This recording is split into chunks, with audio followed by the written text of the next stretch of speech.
तुमने विनोद पांडे से वो माइक्रोफिल्म्स और कागजात हासिल करके मुझ पर कोई एहसान नहीं किया कामरान।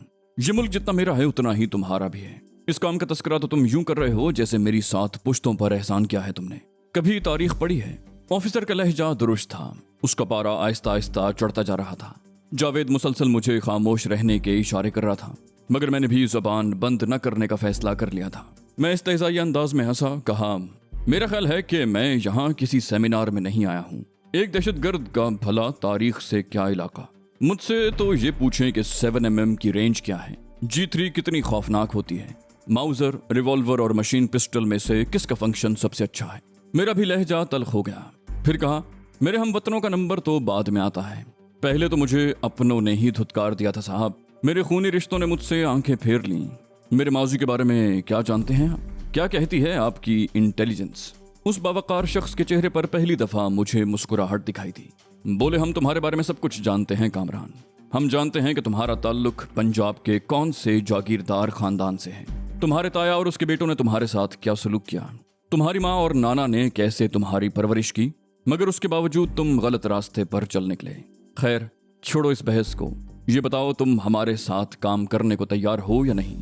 मैंने कहा, मैं आज़ादाना तौर पर अपने तरीके से काम करने का आदी हूँ। अगर आप मुझे आज़ादी से काम करने देंगे तो मैं ज़रूर काम करूँगा। ऑफिसर ने कहा, चलो मान लिया, मगर फिल वक्त तुम तन्हा हो। तुम्हारे दोनों अहम साथी ग्लोरिया और तैमूर लापता हैं। इस सूरत में तुम तन्हा काम कैसे करोगे? मैंने कहा, यह तो काम की नौयत पर मुनहसिर है। वो बोले, काम ज़रा मुश्किल है। अचानक टेलीफोन की घंटी बजने लगी। वो एक्सक्यूज मी कहकर टेलीफोन की तरफ मुतवज्जे हो गया। मुझे उसकी मालूमात पर हैरत थी। उसके चेहरे पर गहरी मुस्कुराहट थी। वो हंसकर बोला, तुम्हारा 50% काम तो हो गया है कामरान। मैंने उलझन आमेज लहजे में कहा, मैं समझा नहीं सर। वो बोले, अभी समझ जाओगे। वो मुस्कुराए, फिर बोले, तुम्हारी अमेरिकन साथी का सुराग मिल गया है। मैंने बेताबी से हाथ मलते हुए कहा, आप मुझसे मजाक तो नहीं कर रहे सर? वो दुरुस्त लहजे में बोला, what do you mean by मजाक? मेरे आदमियों ने अभी अभी मुझे इत्तला दी है कि ग्लोरिया डिफेंस के एक मकान में मौजूद है। मैंने कहा, तो फिर वहां रेड की तैयारी करें। ऑफिसर ने कहा, यह इतना सिंपल नहीं है माय बॉय। वो बंगला एक बड़ी सियासी शख्सियत की मिल्कियत है। जब तक हम कानूनी कार्रवाई करेंगे, तलाशी का वारंट हासिल करेंगे, उसे खबर हो जाएगी और वो ग्लोरिया को वहां से शिफ्ट कर देगा। मैंने कहा, तो फिर आप ये मुझ पर छोड़ दें। मुझे सिर्फ उस बंगले का एड्रेस बता दें, बाकी कार्रवाई मैं खुद कर लूंगा। इस सिलसिले में अगर मैं पकड़ा भी गया तो आपका नाम नहीं लूंगा। वो बोले, मैं भी यही चाहता हूं कि तुम ही कार्रवाई करो। मेरे 2 बेहतरीन आदमी तुम्हारे साथ होंगे। उन दोनों ही को आर्मी से डिसमिस कर दिया गया है। जावेद तो तुम्हारे सामने खड़ा है, आबिद को मैं अभी बुलवा लेता हूँ। ये दोनों बेहतरीन कमांडोज हैं और वक्त पड़ने पर तुम्हें ग्लोरिया और तैमूर की कमी महसूस नहीं होने देंगे। फिर उसने इंटरकॉम पर आबिद को तलब कर लिया। जावेद की तरह वो भी मजबूत हाथ पैरों और ठोस जिस्म का मालिक था। ऑफिसर अचानक खड़ा हुआ, बोला, wish you best of luck Kamran. इतना खौफनाक और जसीम कुत्ता मैंने जिंदगी में पहली दफा देखा था। उसने जकंद लगाई और सीधा मुझ पर आया। वो इतना भारी भरकम था कि उसके वजन से मैं लड़खड़ा कर पीठ के बल गिर गया। दूसरे ही लम्हे मैं संभल गया। उसकी कोशिश थी कि मेरा नरखरा चबा डाले। मैंने उसकी गर्दन दबोचने की कोशिश की तो उसके गले में पड़ा हुआ चमड़े का मजबूत पट्टा मेरे हाथ में आ गया। मैंने पट्टे में उंगलियां डालकर उसे पूरी कुव्वत से पीछे धकेलने की कोशिश की, मगर वो किसी कीमत पर पीछे हटने को तैयार नहीं था। चांद की रोशनी में मुझे कुत्ते का खौफनाक जबड़ा और नुकीले दांत साफ नजर आ रहे थे।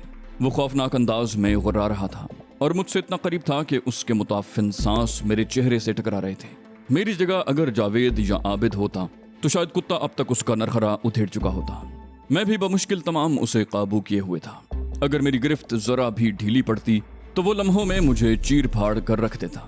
मैंने अपनी गिरफ्त मजीद सख्त की और कुत्ते को जोरदार झटका दिया। उस झटके से उसके गले में पड़ा हुआ पट्टा टूट गया। गर्दन आजाद होते ही उसकी थूथनी खासी कुव्वत के साथ मेरे चेहरे से टकराई। मैंने घबराकर दोबारा उसकी गर्दन पकड़ने की कोशिश की, मगर उसकी जिल्द इतनी चिकनी थी कि वो मेरी गिरफ्त में नहीं आया। मैंने बाईं कलाई से उसे रोका और दाएं हाथ से जोरदार घूंसा उसकी खोपड़ी पर रसीद किया। मेरा घूंसा उचटता हुआ लगा, मगर उससे इतना फायदा जरूर हुआ कि कुत्ते के हमलों में वो शिद्दत न रही। दूसरे ही लम्हे कुत्ता मुझे छोड़कर हट गया और खौफजदा अंदाज में मुझे देखने लगा। अब वो मुझ पर हमला करने की बजाय वहां से भागने की कोशिश में था। मुझे एकदम एहसास हुआ कि मेरा जिस्म पसीने में शराबोर है और कुत्ता उस मखसूस बू से खौफजदा हो गया है जिससे दरिंदे खौफजदा हो जाया करते थे। मैं अब कुत्ते को जिंदा नहीं छोड़ना चाहता था। क्योंकि जावेद और आबिद भी उसी कोठी के लॉन में कहीं छुपे हुए थे और वो कुत्ता इंतहाई खतरनाक था। मैंने कुत्ते की थूथनी पर इतनी जोरदार किक मारी कि वो चंद फुट फजा में बुलंद होकर धप से जमीन पर गिरा। उसके गिरते ही मैंने झपट कर उसका गला दबोच लिया, मगर दूसरे ही लम्हे मुझे एहसास हुआ कि वो तो पहले ही मेरी खौफनाक किक से दम तोड़ चुका था। मैंने कुत्ते की लाश को घसीट कर डमडम की घनी बाड़ के पीछे डाला और फूंक फूंक कर कदम रखता हुआ आगे बढ़ा। मुझे हैरत थी कि इस वसी और इस कोठी की रखवाली के लिए महज एक कुत्ता ही था। अभी मैंने चंद कदम बढ़ाए थे कि मुझे चांद की रोशनी में एक साया सा दिखाई दिया। मैं फुर्ती से जमीन पर लेट गया। उसकी चाल ढाल और कद्दो-कामत से मैंने अंदाजा लगा लिया था कि वो जावेद या आबिद में से कोई नहीं था। फिर वो बुलंद आवाज में बोला, टाइगर। वो शायद कुत्ते को आवाजें देता हुआ मुखालिफ समत में जा रहा था। अचानक झाड़ियों में से किसी ने उस पर छलांग लगाई। वो गुर्रा कर पलटा, मगर उसे देर हो चुकी थी। हमलावर ने उसे संभलने का मौका दिए बगैर हंटर नुमा किसी चीज से उस पर वार किया था। मैं फौरन पहचान गया कि उस पर हमला करने वाला जावेद था।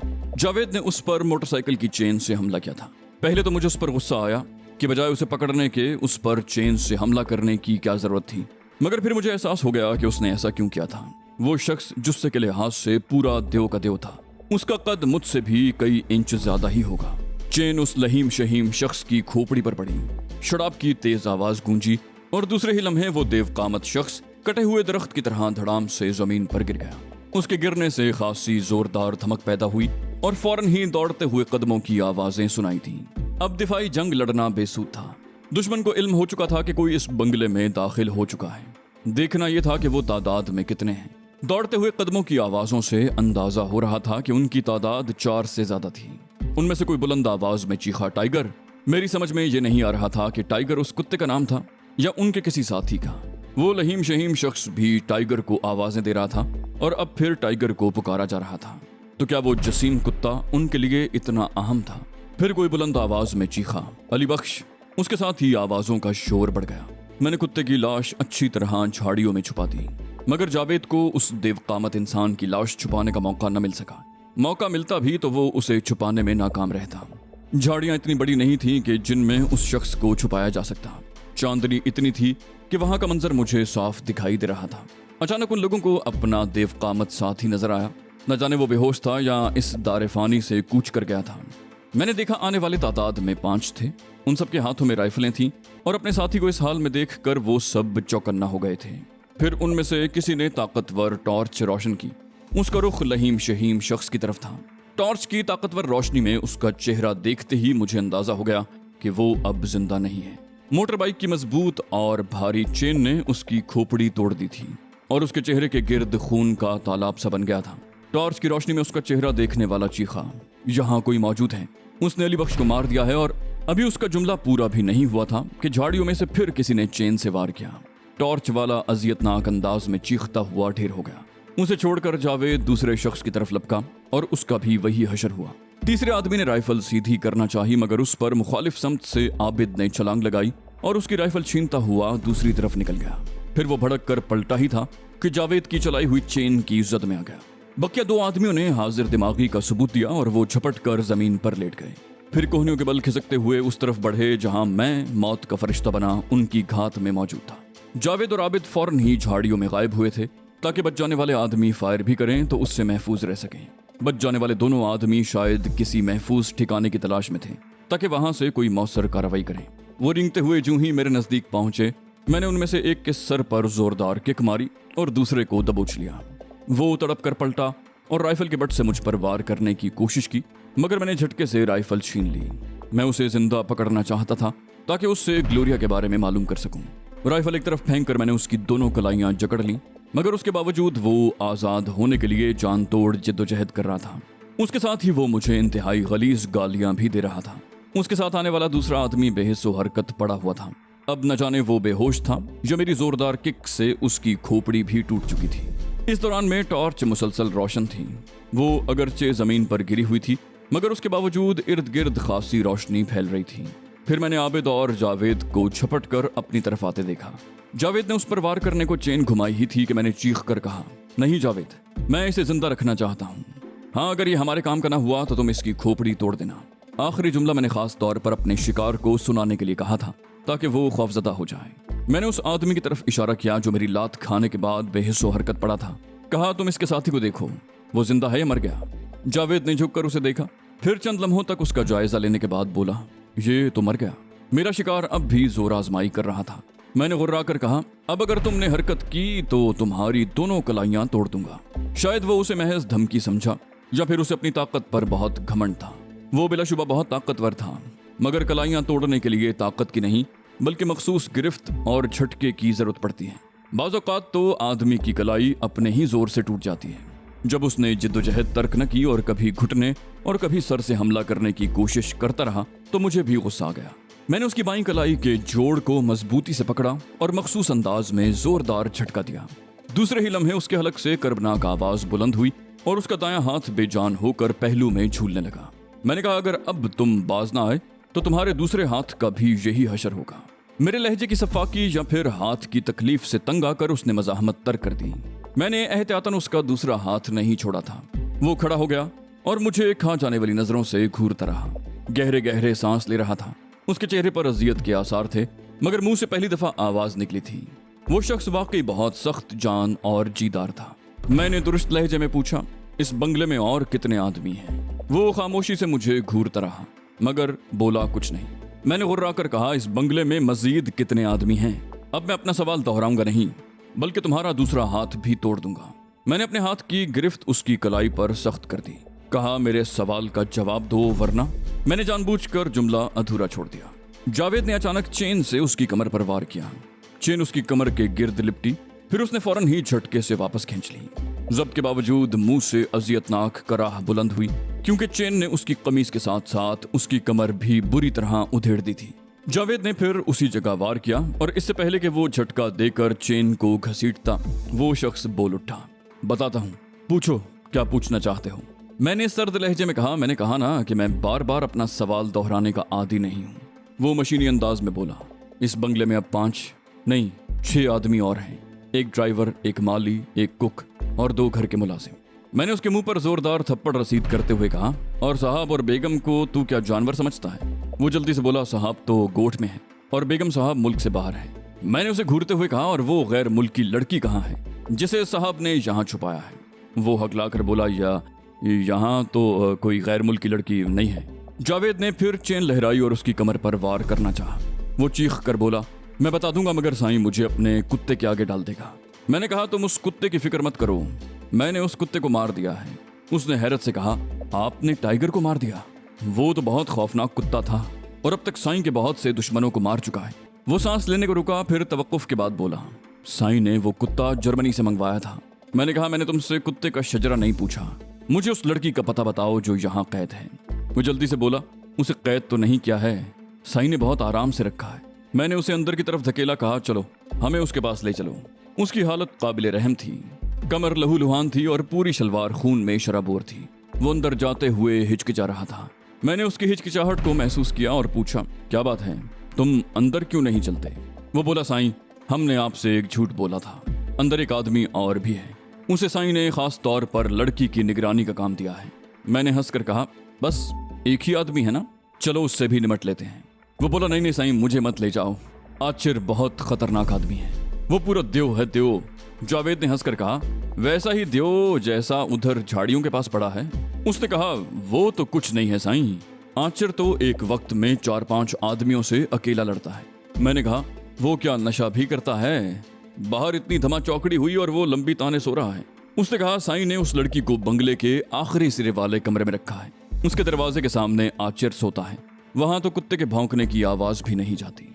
मैंने उसे फिर अंदर की तरफ धकेला, कहा, अच्छा चलो ज्यादा बातें मत बनाओ।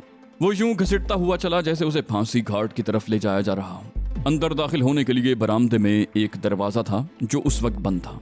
जावेद ने आगे बढ़कर उसके हैंडल को घुमाया तो दरवाजा बेआवाज खुल गया। कॉरिडोर में मध्यम रोशनी वाला एक बल्ब लगा हुआ था, मगर उसकी रोशनी इतनी नाकाफी भी नहीं थी कि हमें रास्ता नजर न आता। पूरे कॉरिडोर में दबीस किस्म का कारपेट था और कदमों की जरा भी आहट नहीं हुई थी। मैंने बरामदे का दरवाजा बंद किया तो बाहर से आने वाली हवा की साएं साएं और पत्तों की खड़खड़ाहट तक मालूम हो गई। दरवाजा बंद होते ही मुझे एहसास हुआ कि बंगला अंदर से मुकम्मल साउंड प्रूफ तो नहीं है, मगर ऐसा इंतजाम किया गया है कि बाहर की कम से कम आवाज अंदर आ सके। वो कॉरिडोर खासा तवील था और आगे जाकर बाईं तरफ घूम रहा था। उसकी बनावट हर्फ एल की तरह थी। चलते चलते हमारा शिकार गैर महसूस अंदाज में चंद कदम पीछे रह गया। सबसे आगे आबिद था, उसके पीछे जावेद और मैं थे, और हमारे पीछे पीछे हमारा शिकार था जिसका एक हाथ मेरी गिरफ्त में था। वो चलते हुए बुरी तरह लड़खड़ा रहा था। बाईं तरफ घूमने से पहले उसने अचानक झटके से अपना हाथ छुड़ा लिया और फुर्ती से खुले हुए एक दरवाजे में दाखिल होकर दरवाजा अंदर से लॉक कर लिया। उसकी ये हरकत इतनी गैर मुतवक्के थी कि चंद लम्हे तक तो मैं कुछ समझ ही ना सका। अभी हम लोग उसकी इस हरकत पर हैरान हो रहे थे कि वो कमरे में से चीख कर बोला, होशियार हो जाओ आचिर, बंगले के अंदर डाकू घुस आए हैं। मेरा दिल चाहा कि इस बेपरवाही पर खुद अपना सर पीट लूं। वो न सिर्फ मेरी गिरफ्त से आजाद हो गया था, बल्कि नजदीकी कमरे में घुसकर कमरा भी अंदर से लॉक कर लिया था। अगर बात यहीं तक महदूद रहती तब भी गनीमत था, मगर वो मरदूद तो हलक फाड़ कर आचिर को भी मुतवज्जे कर रहा था। फौरन ही मुझे कॉरिडोर में कदमों की धमक सुनाई थी। हम लोग कॉरिडोर की दीवार से चिपक कर खड़े हो गए और आने वाले का इंतजार करने लगे। कदमों की धमक हमारे नजदीक आकर रुक गई। आने वाला आचिर था या कोई और, मगर वो इतना बेवकूफ नहीं था कि अचानक हमारे सामने आ जाता। मैं भी अचानक उसके सामने नहीं जाना चाहता था। मुमकिन है वो सब मशीन गन या स्टेन गन से मुसल्ला हो और हमें देखते ही फायर खोल दे। हम दोनों एक दूसरे के सामने आने का इंतजार कर रहे थे। कॉरिडोर में मुहीब किस्म का सन्नाटा था, ऐसा सन्नाटा कि मुझे दूसरी तरफ मौजूद आदमी के भारी सांसों की आवाज भी सुनाई दे रही थी। फिर उसने एक अजीबोगरीब हरकत की। वो फुर्ती से जमीन पर लेटा और हाथ बढ़ाकर कॉरिडोर में लगे हुए बल्ब का निशाना बना दिया। फायर के साथ ही बल्ब टूटने का धमाका हुआ और कॉरिडोर अंधेरे में डूब गया। कमरे में बंद शख्स मुसलसल चीख रहा था, आचिर होशियार रहना, ये बहुत खतरनाक लोग हैं। इन्होंने हमारे सब आदमियों को मार दिया है। ये इतने खतरनाक हैं कि टाइगर को भी मार चुके हैं। ये यहाँ से बचकर निकलने न पाए आचिर। अंधेरा होते ही हम लोग भी जमीन पर लेट गए। हमारी पूरी तवज्जो कॉरिडोर के उस सिरे पर थी जिधर आचिर मौजूद था। कमरे में बंद शख्स एक मर्तबा फिर वावेला करने लगा। एक गुर्राती हुई आवाज सुनाई दी, अरे अभी बस करो चरिया। उसके साथ ही जावेद के रिवॉल्वर ने शोला उगला और कोई कराह कर रह गया। मैं जावेद के निशाने की दाद दिए बगैर न रह सका। उसने महज आवाज पर फायर किया था और आचिर को जख्मी कर दिया था। जवाब में आचिर ने अंधाधुंध कई फायर झोंक दिए, क्योंकि फायर करते ही जावेद ने फुर्ती से जगह तब्दील कर ली थी। फिर जावेद ने एक और खतरनाक हरकत की। वो छिपकली की तरह रेंगता हुआ बाईं तरफ घूम गया। बराह रास्त आचिर के निशाने की जद में आना गोया मौत को दावत देना था, मगर उसके बगैर कोई चारा भी नहीं था। वो अगर ये हरकत न करता तो मैं करता। इस किस्म के मार्कों में दुश्मन को ज्यादा वक्त देना मुनासिब नहीं होता। उस लम्हे मुझे बेख्तियार तैमूर याद आया। वो भी तवील इंतजार से उकता कर ऐसी ही कोई खतरनाक हरकत कर बैठता था। मुझे खतरा था कि आचिर ने जावेद की हल्की सी सरसराहट भी महसूस कर ली तो वो जावेद को भून कर रख देगा। मैंने पूरी तवज्जो से कान लगाकर सुना, मगर मुझे कोई आवाज सुनाई न दी। फिर मैं भी बहुत एहतियात से बेआवाज रेंगता हुआ बाईं तरफ घूम गया। घोर अंधेरे के बावजूद मेरी आंखें किसी हद तक अंधेरे में देखने की आदी हो चुकी थी। मैंने सोचा काश मेरे पास नाइट विजन होता। उसका ख्याल आया तो मुझे याद आया कि जावेद के पास नाइट विजन मौजूद है। अचानक छन्नाके की सी आवाज फजा में गूंजी। ऐसे लगा जैसे कंकरों से भरा हुआ टीन का कोई डिब्बा लुढ़क गया हो। उसके साथ ही फायर हुआ और जावेद अजियतनाक अंदाज में कराह कर रह गया। वो कमबख्त आचिर बला का चालाक था। उसने कॉरिडोर के ऐन वस्त में कंकरों और पत्थरों से भरा हुआ एक डिब्बा रख दिया था कि किसी ने भी उधर आने की कोशिश की तो वो उस डिब्बे से जरूर टकराएगा। यूं उसे दुश्मन की पोजीशन का अंदाजा हो जाएगा। उसका निशाना तो मैं उसी वक्त देख चुका था जब उसने कॉरिडोर के बल्ब पर फायर किया था। अगर जावेद की आंखों पर नाइट विजन थे भी तो उसकी तवज्जो सामने की तरफ होगी। उसे कॉरिडोर के दरमियान में रखा हुआ डिब्बा नजर नहीं आया होगा। उसे न जाने गोली कहाँ लगी थी। मैंने उसकी टांगे पकड़कर आहिस्ता से उसे पीछे खींच लिया। वो उस वक्त गहरे गहरे सांस ले रहा था। मैं उसे दबी स्कारपेट पर एहतियात से खींचता हुआ कॉरिडोर में घूमकर महफूज मकाम पर पहुंच गया। वो गहरे गहरे सांस ले रहा था लेकिन होश में था। मैंने झुककर उसकी शक्ल देखने की कोशिश की, मगर मुझे कुछ दिखाई न दिया। मैंने तशवीश से पूछा, तुम ठीक तो हो जावेद? वो बोला, गोली मेरे पेट में लगी है, तुम अपना काम करो, मैं तो अब शायद ही जिंदा बचूं। मैंने सरगोशी में कहा, आबिद तुम अभी जावेद को लेकर हॉस्पिटल जाओ, मैं इस मिशन से फारिग होकर आता हूँ। वो बोला, मगर आप यहाँ अकेले? मैंने कहा, बस मेरी फिक्र मत करो, जावेद की जिंदगी खतरे में है, इसका बहुत ज्यादा खून बह रहा है, तुम फौरन इसे लेकर निकल जाओ वरना ये बच नहीं सकेगा।